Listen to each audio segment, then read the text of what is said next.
رب زدني منك علما وأنلني منك فهما رب زدني منك علما وأنلني منك فهما.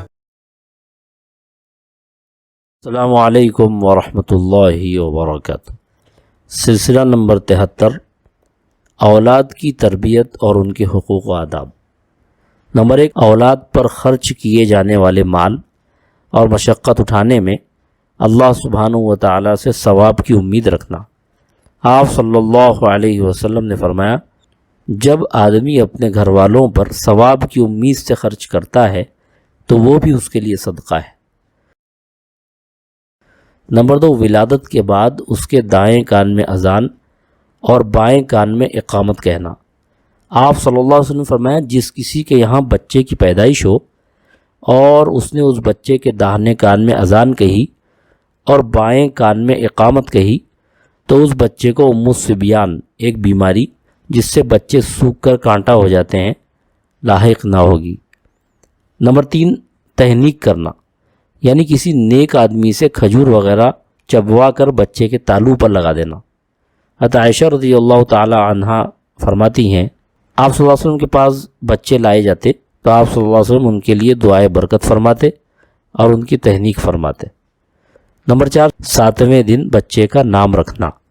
حضرت عمرو بن شعیب رضی اللہ تعالیٰ عنہ اپنے والد سے اور وہ اپنے دادا سے نقل کرتے ہوئے فرماتے ہیں کہ نبی کریم صلی اللہ علیہ وسلم نے بچے کی پیدائش کے 7ویں دن نام رکھنے، اس سے تکلیف دہ چیز یعنی بال، ناخن، ختنہ کی چمڑی کو دور کرنے اور عقیقہ کرنے کا حکم دیا ہے.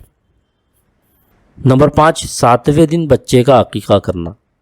آپ صلی اللہ علیہ وسلم نے فرمایا، بچہ اپنے عقیقے کے عوض میں گروی رکھا ہوا یعنی معرض آفات میں ہوتا ہے، اس کی طرف سے 7ویں دن جانور ذبح کیا جائے. نمبر 6، جانور ذبح کر کے بچے کا سر مونڈنا اور پھر سر پر زعفران لگانا. نمبر 7، بچے کا سر مونڈ کر اس کے بالوں کے برابر چاندی صدقہ کرنا.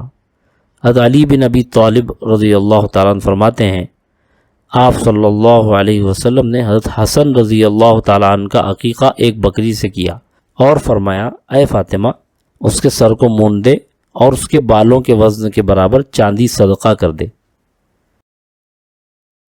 نمبر 8، بچپن میں ختنہ کروانا. نمبر 9، جب بچہ بولنا شروع کرے تو سب سے پہلے اس کو کلمہ لا الہ الا اللہ محمد الرسول اللہ صلی اللہ علیہ وسلم سکھانا. آپ صلی اللہ علیہ وسلم نے فرمایا، اپنے بچوں کو سب سے پہلے کلمہ شہادت سکھاؤ. نمبر 10، بچپن ہی سے اچھائیوں کا عادی بنانا اور برائیوں اور ناپسندیدہ اخلاق و عادات اور بری باتوں سے روکنا. آپ صلی اللہ علیہ وسلم نے حضرت عمرو بن ابی سلمہ، جو کہ آپ صلی اللہ علیہ وسلم کی پرورش میں تھے، کا ہاتھ کھانے کے برتن میں ادھر ادھر گھومتے دیکھا تو فرمایا، اے لڑکے، اللہ سبحانہ و تعالیٰ کا نام لے اور داہنے ہاتھ سے کھا اور اپنے سامنے سے کھا. نمبر 11، 7 سال کی عمر ہو جانے پر نماز کا حکم کرنا اور 10 سال کی عمر میں نماز نہ پڑھنے پر مارنا. نمبر 12، 10 سال کی عمر ہو جانے پر اولاد کے بستر جدا کر دینا. نمبر 13، عقائد حقہ اور تعلق مع اللہ کی ترغیب کے ساتھ ان کی پرورش کرنا. نمبر 14، اسلامی آداب اور حسن اخلاق سے آراستہ کرنا.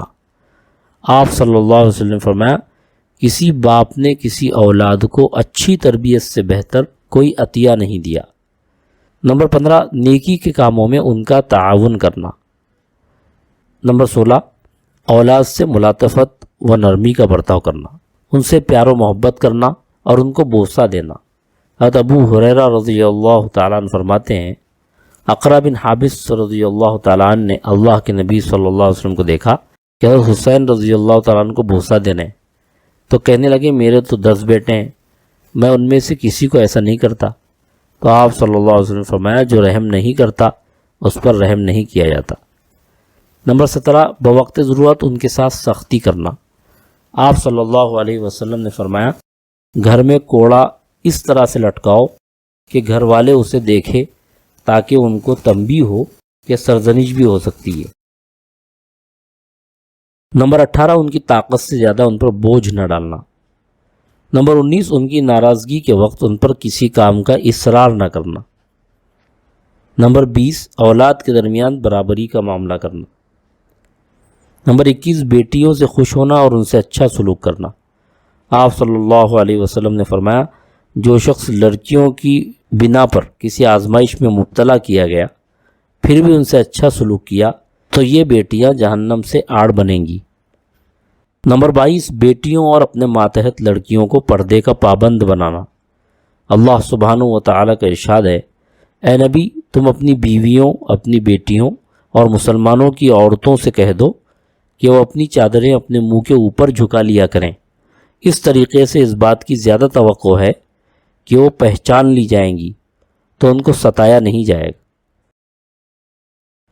نمبر 23 اولاد کے لیے بد دعا نہ کرنا۔ نمبر 24 ان کی تربیت کرنے پر احسان نہ جتلانا۔ نمبر 25 ان سے گناہ اور نامناسب کام ہو جائے تو انہیں تنبیہ کرنا۔ اللہ تعالی ہم سب کو عمل کی توفیق عطا فرمائے، آمین۔ جزاک اللہ خیرا۔